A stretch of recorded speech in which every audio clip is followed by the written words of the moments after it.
Los miembros numerarios de la Academia Mexicana de la Lengua tienen la obligación, por disposición estatutaria, de ofrecer periódicamente una lectura de su autoría, una exposición, una charla o una conferencia en las sesiones plenarias de la corporación que se llevan a cabo quincenalmente.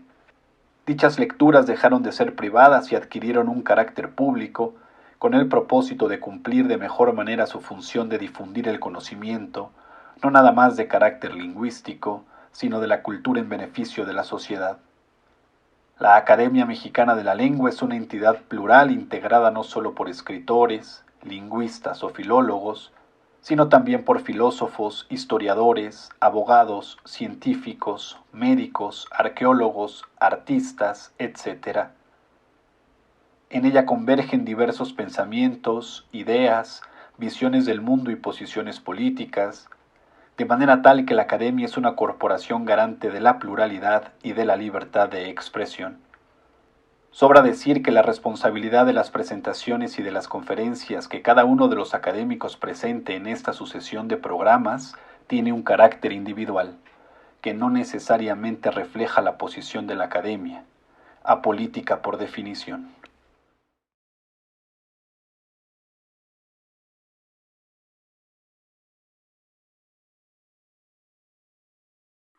Este texto que voy a leer es un folleto de una colección que está haciendo el INEA sobre temas de actualidad.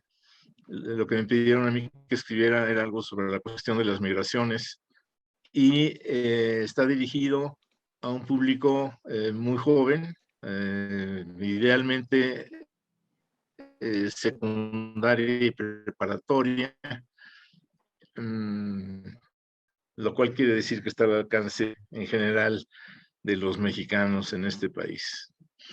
No es un especializado. Y ustedes vieron brevemente, podemos volver a ver quizás dos ilustraciones que son las únicas que lleva la publicación. Una de ellas muestra a 4 hombres en primer plano y otros 3 que están por allá a lo lejos y que están cruzando el estrecho de Bering. Están pasando de Asia a América, de Siberia a Alaska. Ellos no lo saben, ellos exploran por primera vez un mundo deshabitado en busca de un lugar para vivir. Según lo que sabemos, los seres humanos surgieron en África y a partir de ahí, a lo largo de muchos miles de años, se fueron esparciendo por el mundo. En 1987, los investigadores Rebecca Kahn, Mark Stone King y Alan Wilson, en un artículo que se publicó en la revista británica Nature, confirmaron una teoría que circulaba desde tiempo atrás. Nuestra especie, el Homo sapiens, tuvo su origen en África hace entre 140,000 y 290,000 años. De allí, poco a poco, a lo largo de milenios, los seres humanos hemos ido cada vez más entonces del espacio. Lo hemos hecho porque somos curiosos, queremos conocer, descubrir, saber qué hay más allá. Somos ambiciosos, esperamos encontrar una mina, un yacimiento de petróleo, abrir nuevos mercados. Somos inconformes y nos parece que siempre merecemos más de lo que tenemos. Y esto es lo que poco a poco, en todas direcciones, a partir de África, fueron haciendo nuestros antepasados. Sin darse cuenta, fueron ocupando nuevas tierras de un continente a otro, y un día, sin saberlo, comenzaron a adentrarse en estas tierras que hoy llamamos América. Lo que iban buscando era un lugar donde el clima fuera propicio, donde hubiera agua, animales para cazar, vegetales, granos, frutos, cuevas, plantas para techar algún espacio, para protegerse del sol y de la lluvia. Allí se establecían, muchas veces seguían los animales de los que se alimentaban. Cuando la población crecía, cuando había un gran temblor, una inundación, una erupción, un conflicto grave, se desprendían del grupo nuevas bandas, unas cuantas familias que dejaban ese sitio y buscaban otro donde pudieran asentarse. Estos hombres que aquí vemos son migrantes, están saliendo, emigrando del continente asiático y están entrando, inmigrando en el continente americano.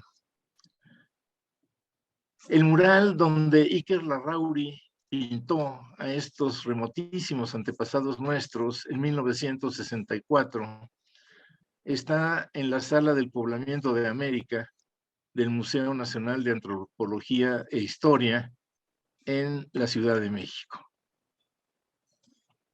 Como puedes ver en el mapa que está a su lado, el estrecho de Bering se encuentra entre el extremo noroccidental de América y el extremo nororiental de Asia.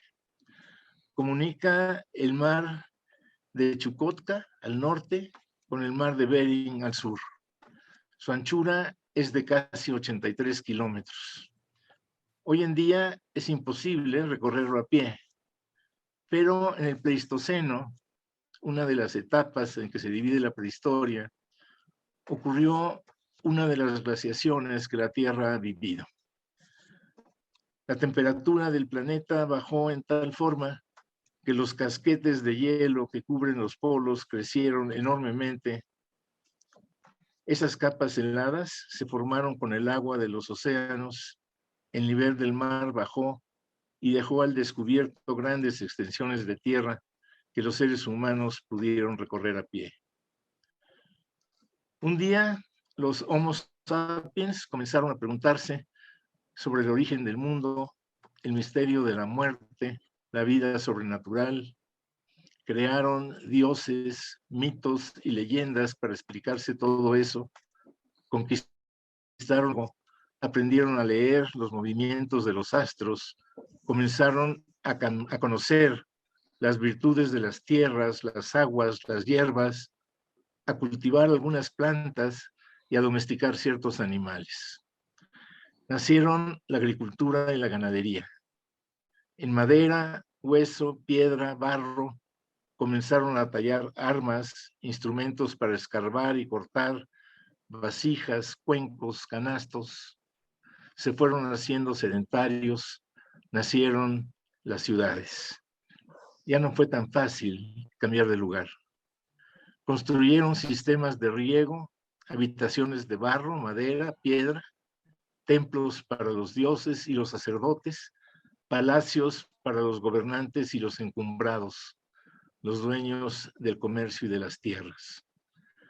Comenzaron a tejer el istle, el algodón, la seda, a trabajar la madera, el barro, la piedra, los metales.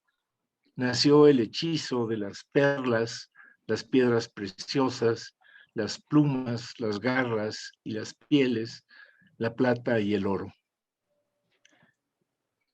Pero no debemos olvidar que los seres humanos nacimos nómadas. Desde nuestro más remoto origen hemos sido migrantes. Los que dejan un lugar, salen de él, emigran, van hacia afuera, son emigrantes.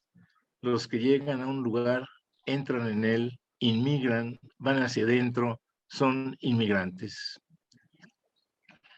En el mapa se ven tres posibles rutas para pasar del Oriente a América. Una es la del extremo sur, por la Antártida. Otra cruza el Pacífico. Surcando sus aguas, pudieron llegar a América algunos habitantes de las muchas islas que hay en estos mares. Muy posiblemente, algunos de ellos de manera accidental, arrastrados por las corrientes marinas. La tercera, a través del estrecho de Bering, se tiene por segura. La antigüedad de los diversos sitios arqueológicos encontrados en el continente muestra que América fue poblado de norte a sur.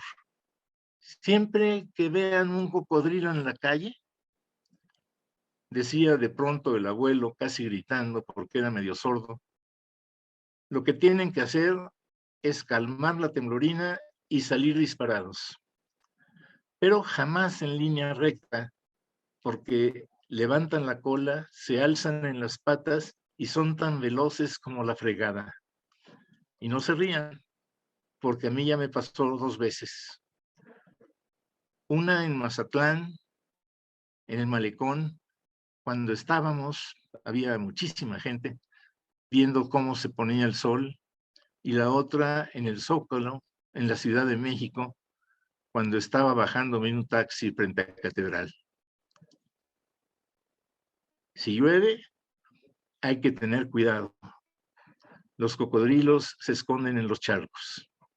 Allí se quedan quietos, agazapados en el agua oscura, con los ojos de fuera, esperando que alguien pase. Era calvo el abuelo. Usaba trajes de lino, sombrero de paja y camisas floreadas, como si viviera en la costa. Daba clases de piano, clases de francés, clases de matemáticas. Era maestro y le gustaba caminar. Cuando iba con él por las calles de Torreón, me apretaba la mano y me decía: alerta, chamaco, alerta, charco a la vista. El abuelo era español, había nacido en España. España es muy fácil de encontrar en un mapa del mundo. Está a la derecha de México, del otro lado del mar, del Océano Atlántico, arribita de África, que es enorme, casi tan grande como América. No sé dónde nació el abuelo, pero cuando mi padre llegó al mundo, la familia vivía en Miravalles. Ugao Miravalles se llama el pueblo en el idioma de los vascos, el euskera o vascuence. Una aldea que tiene actualmente menos de 5,000 habitantes y que está a unos cuantos kilómetros de Bilbao, en el norte de la península ibérica. Su esposa, mi abuela Leonor Salazar, era, como lo prueba su apellido, de familia vasca. Pero el carrido de mi abuelo es castellano, lo que significa que en algún momento sus antepasados dejaron el centro de aquel país para irse a vivir al norte. Mi abuelo, pues, era un inmigrante. Su familia dejó el lugar donde vivía para irse a instalar en otro sitio. Mi abuelo era un hombre inquieto, de espíritu aventurero, un emprendedor, y un día fue invitado por gente que lo conocía a cruzar el mar para ir a América, a una ciudad que hasta entonces ni siquiera había oído nombrar, Torreón. En aquellos años, a principios del siglo XX, Torreón se había convertido en la ciudad más rica de la laguna, una región que está parte en Coahuila, parte en Durango. Tiene buenas tierras, 2 ríos interiores, el Nazas y el Aguanaval, y desde septiembre de 1883, una línea del ferrocarril central mexicano que lo comunica con el mundo. 33 años antes, a orillas del Nazas, que allí marca la frontera entre Coahuila y Durango, había sido fundado el rancho de Torreón, que en ese tiempo tenía menos de 200 habitantes. Allí se construyó una estación para el ferrocarril y alrededor de ella, en muy poco tiempo, creció una ciudad dedicada sobre todo al cultivo del algodón, que en ese tiempo tenía un precio muy alto. La laguna pasó a ser muy próspera. De inmediato llegaron a vivir en ella familias de Zacatecas, Durango, Nuevo León, Palestina, Francia, Holanda, España, Estados Unidos, China, Líbano, Japón. miles de inmigrantes. Muchos agricultores de algodón y de otros cultivos prosperaron y con ellos lo hicieron los comerciantes, los ganaderos, los proveedores de todos esos servicios que necesita una población. El 15 de septiembre de 1907, la villa de Torreón fue elevada a la categoría de ciudad. Tenía casi 30,000 habitantes. El algodón era el oro blanco. Benito Garrido, mi abuelo, llegó a Veracruz procedente de Bilbao un decenio después, el 9 de diciembre de 1917. Año de terremotos y de guerras. En México se peleaba la revolución y en Rusia la revolución bolchevique. La Primera Guerra Mundial asolaba Europa. Mucha gente, cientos de miles, huía de las ciudades devastadas y de los frentes de batallas. La pobreza, la falta de oportunidades para estudiar y trabajar, las guerras, las organizaciones criminales, los gobiernos dictatoriales, la violencia, obligan a pueblos enteros a dejar el lugar donde viven para buscar otro. Lo vemos suceder en nuestros días, en nuestra América, en nuestro país. Por causa de la Segunda Guerra Mundial, entre 1939 a 45, muchos jóvenes estadounidenses fueron reclutados para que fueran a pelear o para que se incorporaran a la industria militar, con lo cual creció la demanda de mano de obra en los Estados Unidos. Muchos mexicanos lo aprovecharon. En ese tiempo se les llamó braceros porque aportaban la fuerza de sus brazos. Muchos cumplieron con los requisitos legales, pero otros prefirieron o tuvieron que entrar de manera ilegal. El río Bravo era la barrera principal y ellos lo cruzaron. Se les llamó espaldas mojadas o simplemente mojados. Ahora llamamos indocumentados a quienes entran ilegalmente a otro país. Sus dramáticas peripecias le dieron tema a un enorme novelista, Luis Espota, para publicar en 1948 una obra que sigue cautivando a los lectores. Murieron a mitad del río. Abro un paréntesis para recomendarte un libro, otro libro. Todo está en los libros. Juan Pérez Jolote cuenta cómo, durante la Revolución de 1910, un tzotzil que vivía en Chiapas es levantado por la leva, la práctica de secuestrar a jóvenes para alistarlos por la fuerza en algún ejército. Su autor es Ricardo Pozas. Lo publicó el Fondo de Cultura Económica en 1952 y a la fecha tiene más de 30 reimpresiones. Llevado de un lado a otro por la revuelta, Juan Pérez Jolote recorre casi todo el país, hasta que la revolución amaina y la vida lo lleva a un lugar donde puede echar raíces. Hay mucho que aprender con la lectura de esta obra, que nació como un trabajo de investigación antropológica. Abro otro paréntesis para recordarte ahora un cuento de Juan Rulfo, titulado La Cuesta de las Comadres. Está en su libro El Llano en Llamas. Si ya lo leíste, felicidades, y es tiempo de que vuelvas a leerlo. La relectura es más importante que la primera lectura. Si no lo has leído, ya va siendo hora, porque es una maravilla. Narra las andanzas de dos hermanos apellidados Torrico, que son asaltantes y asesinos, y cómo con sus crímenes provocan que sus vecinos terminen por irse de allí. Escribe Rulfo: ya para entonces quedaba poca gente entre los ranchos. Primero se habían ido de uno en uno, pero los últimos casi se fueron en manada. Ganaron, se marcharon y se fueron, aprovechando la llegada de las heladas. En años pasados llegaron las heladas y acabaron con las siembras en una sola noche, y este año también. Por eso se fueron. Creyeron seguramente que el año siguiente sería lo mismo, y parece que ya no se sintieron con ganas de seguir soportando las calamidades del tiempo todos los años y la calamidad de los torrucos todo el tiempo. Esto sigue sucediendo en nuestros días.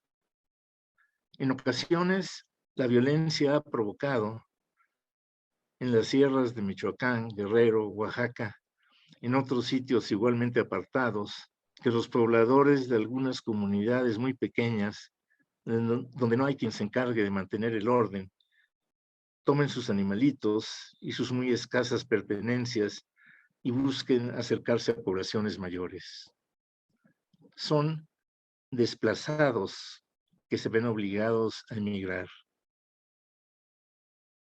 Las guerras han provocado siempre desplazamientos y migraciones, lo mismo de multitudes, de pueblos enteros, que de mujeres y hombres empeñados en salir adelante. Una nueva amenaza de los ejércitos turcos contra Palestina, es larga la historia de sus conflictos, en los albores del siglo XX, motivó que la familia de Salvador, un muchacho de 14 años, para protegerlo de la leva, le pusiera $40 en el bolsillo y lo embarcara rumbo a América. Por razones sanitarias, no se autorizó que los pasajeros desembarcaran en Nueva York. Lo hicieron en Tampico, donde un viejo palestino, que ya tenía muchos años en México, los orientó para que pudieran recibir ayuda de otros paisanos. Salvador fue a dar a Monterrey, vendiendo en la calle Varilla artículos de mercería. Inició una exitosa carrera de comerciante que lo llevó, tras muchos años de trabajo, a ser dueño de varias casas, de un hotel, de vagones de ferrocarril.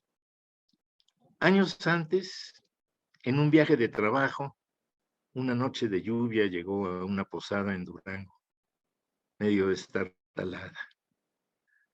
La dueña tenía 2 hijas quinceañeras, tan hermosas que temía lo que pudiera sucederles si algún grupo de revolucionarios tomaba la ciudad. Así que estaba desmantelando su negocio para irse con sus hijas a la sierra, donde estaba la familia.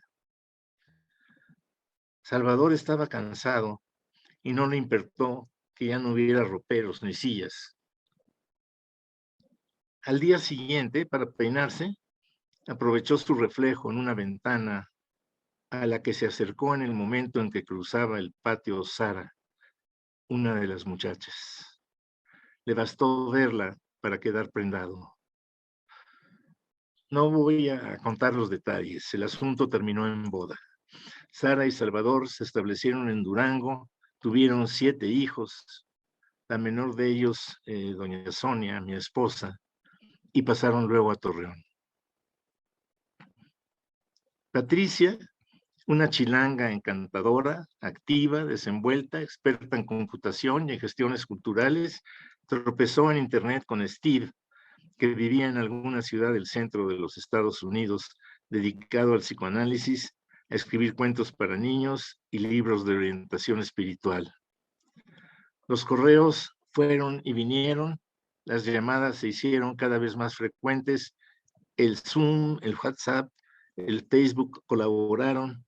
Steve vino a México para conocer a Patricia fuera de la pantalla. Patricia viajó al norte para conocer la casa de Steve. Ahora viven juntos en algún lugar de Morelos. También el amor tiene que ver con las migraciones. El mundo digital es cosa de nuestros días, pero pactar una boda a distancia es tan antiguo como la humanidad. Siempre los matrimonios han servido para establecer alianzas entre dos reinos, dos familias, dos firmas comerciales. Y a menudo sucede que aunque no sean príncipes ni grandes negociantes, los emigrantes, cuando deciden casarse, buscan hacerlo con alguien de su tierra. Una de mis abuelas, porque yo tengo muchas abuelas, me encantan.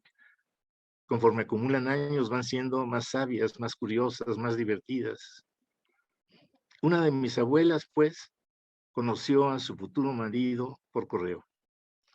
Un muchacho de su pueblo, en España, que llegó a Cuernavaca con un tío que tenía ferreterías. Cuando el joven comenzó a prosperar, pensó que era tiempo de casarse y comenzó a enviar cartas a sus paisanas, las muchachas de las que se acordaba. Igual que la internet, aunque algo más lento. Las cartas fueron y vinieron, y 6 o 7 meses después, María Luisa, así se llama esta abuela mía, abrazó por primera vez a su marido. Ya se habían casado por poder, como se dice, en uno de los muelles de Veracruz, a donde el galán había llegado 3 días antes para esperarla. Vuelvo a mi abuelo. Don Benito llegó a Veracruz en 1917, cuando tenía 31 años, sin la familia, para instalarse con mayor libertad de movimiento. En Miravalles había dejado a su mujer, doña Leonor, y a sus 3 hijos, Angelita, Ignacio y Victoria. Ellos lo alcanzaron casi 5 años después, en octubre de 1922. En muchos casos de migrantes, esta estrategia se repite. Ignacio, mi padre, era un mocoso que acababa de cumplir 8 años y que hablaba solo euskera. Su madre no había podido amamantarlo y él había crecido en brazos de una nodriza en un pueblito cercano a Miravalles, donde muy pocos hablaban español. Mi padre tuvo que llegar a Torreón para aprender a hablar español. Mientras tanto, otros 2 migrantes habían llegado a la laguna. Guadalupe Reyes venía de Durango y José Reyes, llevaban el mismo apellido, pero no eran parientes, de Monterrey. Se conocieron en un hospital de ferrocarriles al que José, ferrocarrilero, llegó con pulmonía y donde ella, madre ya de un niño y una niña, era cocinera. Se conocieron, se trataron, se enamoraron, se casaron y tuvieron 2 hijos. María de los Ángeles, mi madre, y José, el tío Pepe, gran guitarrista y dueño de la más estridente y gozosa carcajada que yo he escuchado. Andando el tiempo, María de los Ángeles Reyes, secretaria de la Cámara de Comercio, e Ignacio Garrido Salazar, contador, el más formidable futbolista que haya pisado la laguna, se conocieron, trataron, enamoraron, casaron y tuvieron un hijo, mi hermano Ignacio, que murió pocos días después de su nacimiento. Un golpe irreparable para nuestra madre, quien murió llorándolo 7 décadas después. Los tiempos cambiaron. La laguna sufrió altibajos en el proceso de asimilar las consecuencias del reparto agrario del presidente Cárdenas, y los patrones de mi padre buscaron nuevos lugares para seguir adelante con sus negocios. Mi padre fue a Guadalajara para abrir una fábrica de huaraches. Cuando se instalaron en su nueva ciudad, mi madre iba embarazada. Yo nací en la calle de Hospicio, en casa, en el edificio donde vivían mis padres, una de las construcciones que fueron arrasadas para construir la Plaza Tapatía. Así que también yo soy un migrante y ese fue mi primer cambio de ciudad. Todos en la familia, el que más y el que menos, hemos sido, somos y seguiremos siendo migrantes. En estos días, una sobrina está emigrando a Málaga, en España. Ella y su hijo, 7 años, ya están del otro lado del charco. Su marido los alcanzará en unas semanas.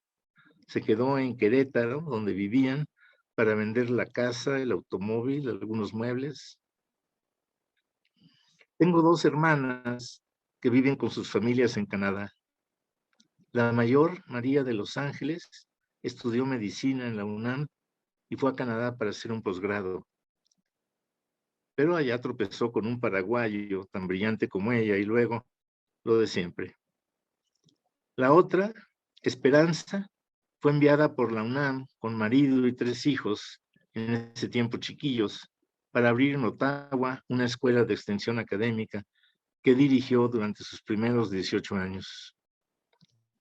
Después de ese tiempo, fue reemplazada en la dirección de la escuela, pero para entonces los hijos ya se habían casado, tenían buenos trabajos, al igual que su esposo. La tercera de mis hermanas vive en México y tiene 3 hijos. El mayor, un físico brillantísimo, salió para un posgrado y actualmente vive en Dallas. La menor es la que está migrando a España. La intermedia no ha salido del país. Siempre los seres humanos hemos vivido cambiando de lugar, buscando mejores condiciones de vida. La inmensa mayoría de las migraciones son así, poco visibles, nada espectaculares, pero hay otras de dimensiones épicas. Algunas hunden sus raíces en el terreno de lo legendario, lo mítico, lo sobrenatural.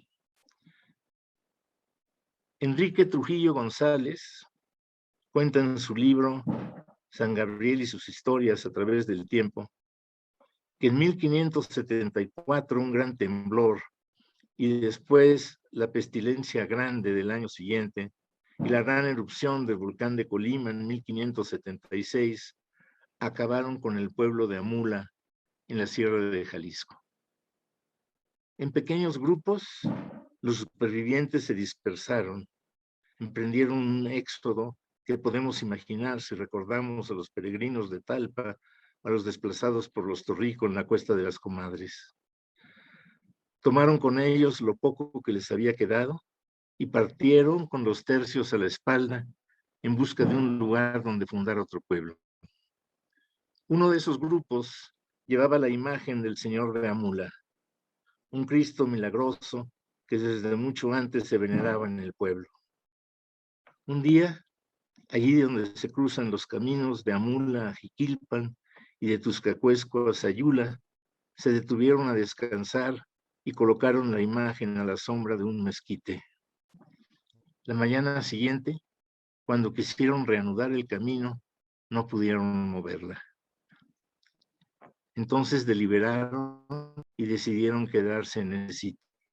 Allí fundaron San Gabriel. Al Cristo le levantaron una iglesia original, pero se dice que debajo del altar se conserva el tronco del mezquite, el árbol fundador. Creció el pueblo y luego surgió ahí cerca la hacienda de San Gabriel, que más tarde se llamó de Nuestra Señora de Guadalupe del Salto del Agua. Los indios siquilpenses que en aquel tiempo vivían en la región, nos dicen las crónicas, pronto comenzaron a tener conflictos con la hacienda por cuestión de linderos. Entre el peñasco del Picacho, el cerro del Comal y hasta cerca de las juntas de los ríos, y acabaron, como casi siempre ha sucedido en distintas partes del país, por remontarse a la sierra. Este San Gabriel es el mismo donde posiblemente nació Juan Rulfo, el mismo que tan hermosamente describe al comenzar su cuento En la madrugada. San Gabriel sale de la niebla húmedo de rocío. Las nubes de la noche durmieron sobre el pueblo buscando el calor de la gente. Ahora está por salir el sol y la niebla se levanta despacio, enrollando su sábana, dejando hebras blancas encima de los tejados. Un vapor gris apenas visible sube de los árboles y de la tierra mojada, atraído por las nubes, pero se desvanece enseguida. Y detrás de él aparece el humo negro de las cocinas, oloroso a encino quemado, cubriendo el cielo de cenizas. Allá lejos los cerros están todavía en sombras. Una golondrina cruzó las calles y luego sonó el primer toque del alba. Las luces se apagaron. Entonces, una mancha como de tierra envolvió al pueblo, que siguió roncando un poco más, adormecido en el calor del amanecer. Cuando el señorío de los toltecas comenzó a declinar en el siglo XII, los chichimecas, los pueblos del norte, comenzaron a avanzar hacia el sur. Uno de sus pueblos fue el azteca. Según sus mitos, ellos eran la última de las 8 tribus que salieron de Chicomostoc, la caverna de los 7 nichos, en Aztlán, la tierra de las garzas, de donde tomaron su nombre. Por órdenes de su dios Huitzilopochtli, los aztecas se pusieron en marcha, el pueblo entero, hacia el sur, en busca de un lugar que su dios les señalaría para que se establecieran. Muchas veces los aztecas se detuvieron en algún paraje y vivieron allí por algún tiempo, a veces muy largo, hasta que volvían a recibir la orden de seguir adelante. Finalmente, después de más de 300 años, llegaron al Valle de México y se refugiaron en el señorío de Azcapotzalco, donde les permitieron instalarse en Chapultepec. Pero los aztecas atacaron a sus vecinos, colhuas, tepanecas, xochimilcas, para capturar prisioneros y sacrificarlos. Fueron rechazados, tuvieron que huir y muchos fueron apresados, pero finalmente el señor de Culhuacán les permitió que se instalaran en Tizapán. Tizapán estaba infestado de serpientes. Permitir que los aztecas se establecieran ahí quiso ser un engaño.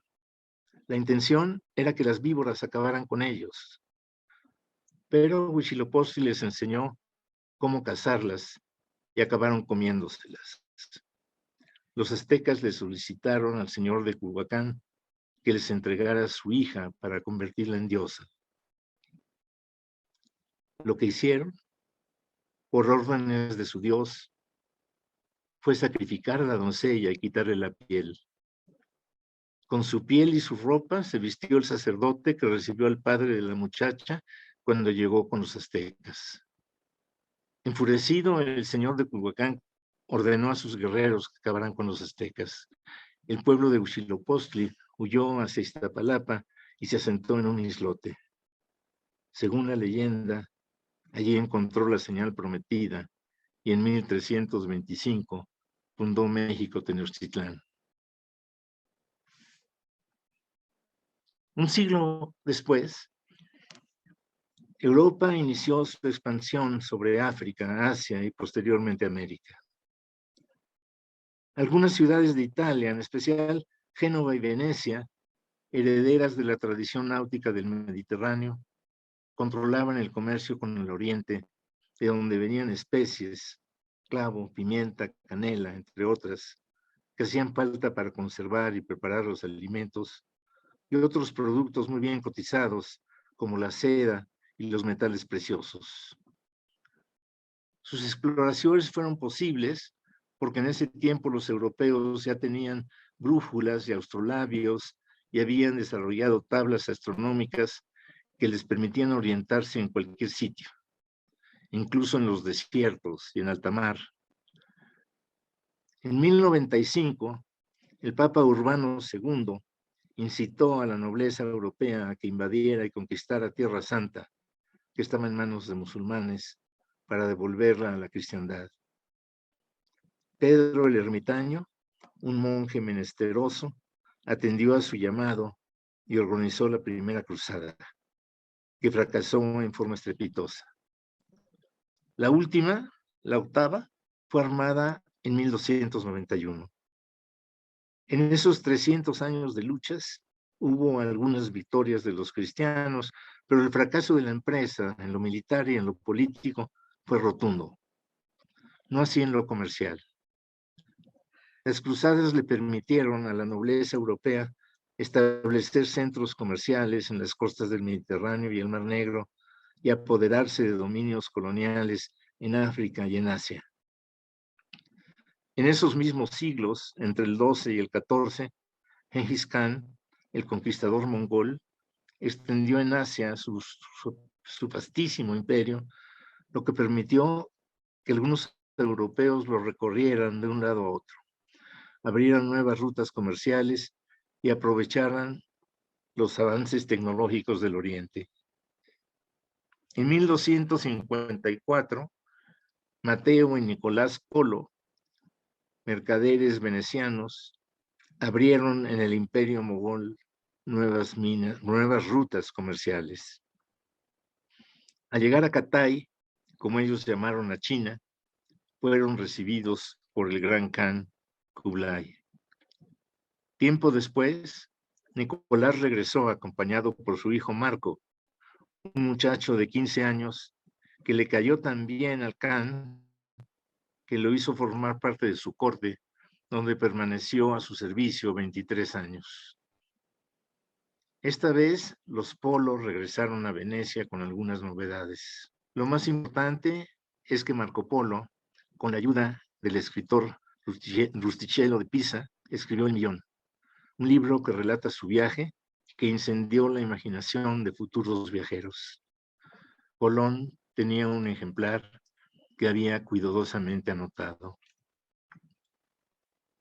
En 1453, Constantinopla, la actual Estambul, cayó en manos de los turcos y pasó a ser la capital del Imperio Otomano. Con esto quedaron cerradas las rutas terrestres para llegar al Oriente y los europeos comenzaron a buscar la manera de llegar por el mar. En el siglo XV, los portugueses inventaron las carabelas, embarcaciones que tenían mayor velamen y podían llevar más carga.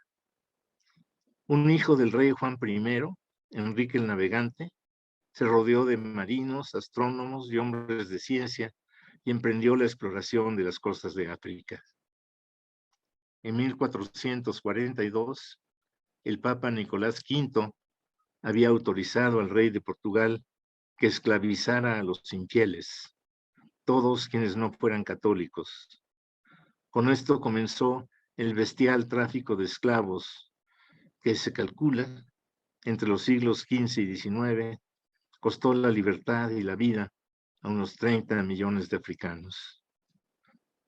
En 1488, el portugués Bartolomé Díaz logró doblar el Cabo de Buena Esperanza en el extremo sur de África, con lo cual quedó abierto el camino al oriente por el mar. El mismo año que los reyes católicos unificaron España y lograron expulsar de su territorio a los musulmanes, que parcialmente lo habían ocupado durante 800 años, 1492, Colón firmó un acuerdo comercial con los monarcas y se lanzó a su aventura. Llegar al oriente navegando hacia el occidente, pues, como ya se sabía, la tierra es redonda.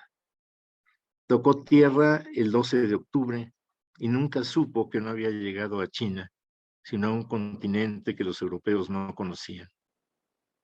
Su viaje no fue, como algunos creen, una empresa aislada. Formó parte de un movimiento que abarcó siglos, promovido por la ambición de Europa. Volvamos al siglo XX. En 1936, el general Francisco Franco se levantó en armas en España contra la Segunda República. Después de 3 años de guerra civil, Franco triunfó y se convirtió en un dictador que estuvo al frente de su país hasta su muerte, ocurrida en 1975, 36 años después. Cambió los nombres de avenidas importantes y destruyó y construyó monumentos, creyendo que con eso estaba cambiando la historia. Persiguió ferozmente a los republicanos, quienes para salvar sus vidas se vieron obligados a salir de España. Se calcula que 150,000 de ellos emigraron a nuestro país. Fue una migración que benefició a México de manera notable, porque muchos de esos exiliados eran gente que tenía una educación y un nivel intelectual muy altos.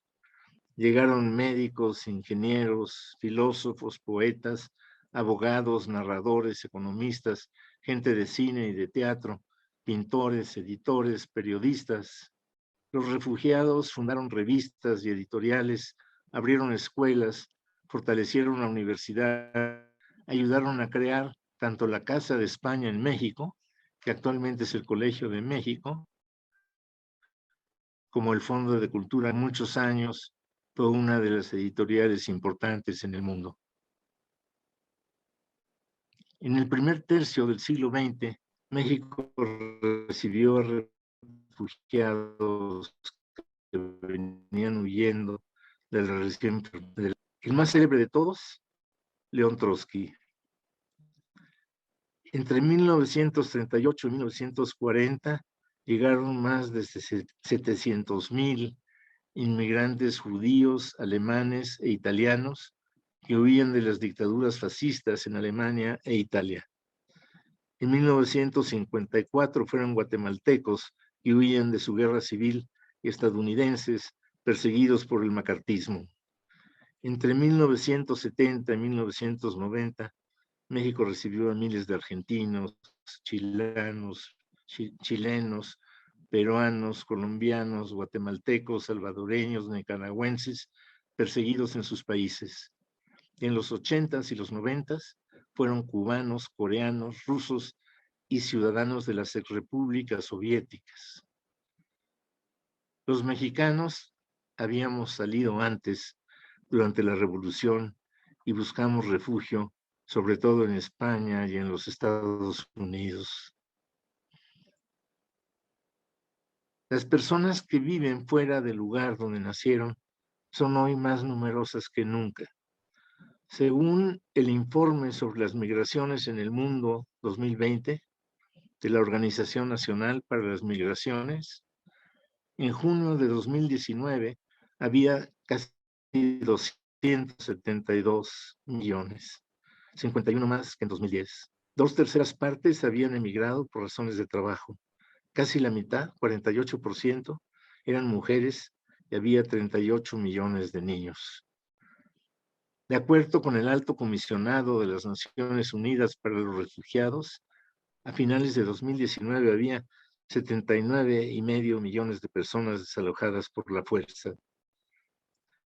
De ellos, 26 millones eran refugiados, estaban fuera de sus países. 45,7 millones se encontraban en sus países, eran desplazados internos. 4,2 millones se hallaban solicitando asilo y 3,6 millones eran venezolanos en el extranjero. Los desplazamientos masivos de refugiados y migrantes afectan a todos los países, nos competen a todos. Hace falta hacer más estrecha la cooperación entre naciones.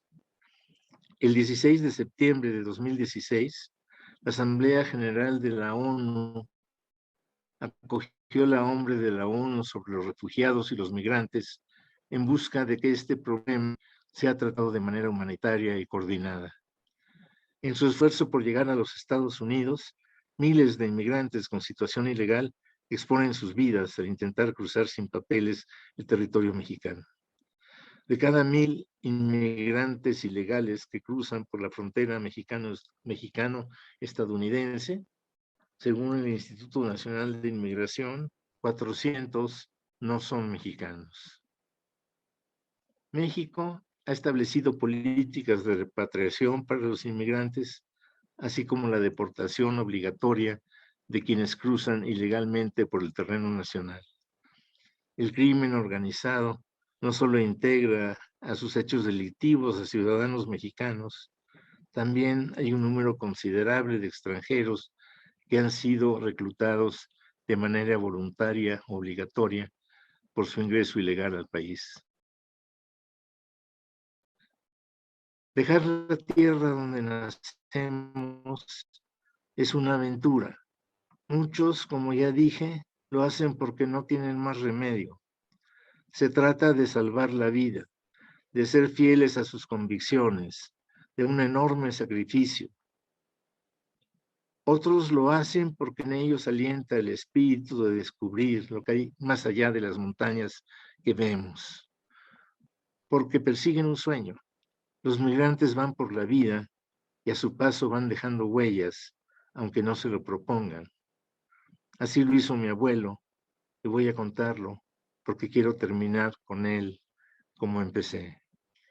El abuelo Benito siempre fue maestro. En Torreón tuvo 2 escuelas con su mujer. Luego se quedó viudo. Cuando perdió las escuelas, se dedicó a perseguir sus fantasmas. Era andarín, podía pasar tarde caminando una sola calle hasta donde acabara en algún ejido de las afueras, enseguida vuelta, anocheciendo. Le gustaban las hembras, el coñac, cantar en francés y tocar el piano. En la mano izquierda le faltaban 2 dedos, el dedo anular y el cordial. Un accidente de casa, decía. Pasó sus últimos días dando clases de piano y de francés. Si había bebido, podían ser simultáneas, de piano, y les cobraba el doble. Aún hay por ahí en Torreón quienes aprendieron con él a tocar. Uno lo reconoce enseguida. Antes de atacar las teclas, doblan los dedos que les sobran. Los seres humanos surgimos en África y comenzamos a migrar. Ahora hemos poblado el mundo. Lo hemos hecho y lo estamos haciendo con indecible violencia, pero al mismo tiempo, esos constantes movimientos de personas y de pueblos siempre han estado acompañados de las más diversas formas de mestizaje, de mezclas entre mujeres y hombres de distintas procedencias. En 1925, en Barcelona, se publicó La raza cósmica, obra de José Vasconcelos, un eminente pensador mexicano. La tesis central de ese libro es que los distintos pueblos del mundo tienden a mezclarse cada vez más y que formarán un nuevo tipo humano compuesto por la mezcla de todos. Frente a las muchas formas de violencia que actualmente acompañan a las migraciones, es posible que esa sea la única respuesta. Un mundo construido entre todos, un mundo habitado por una misma familia. Muchas gracias.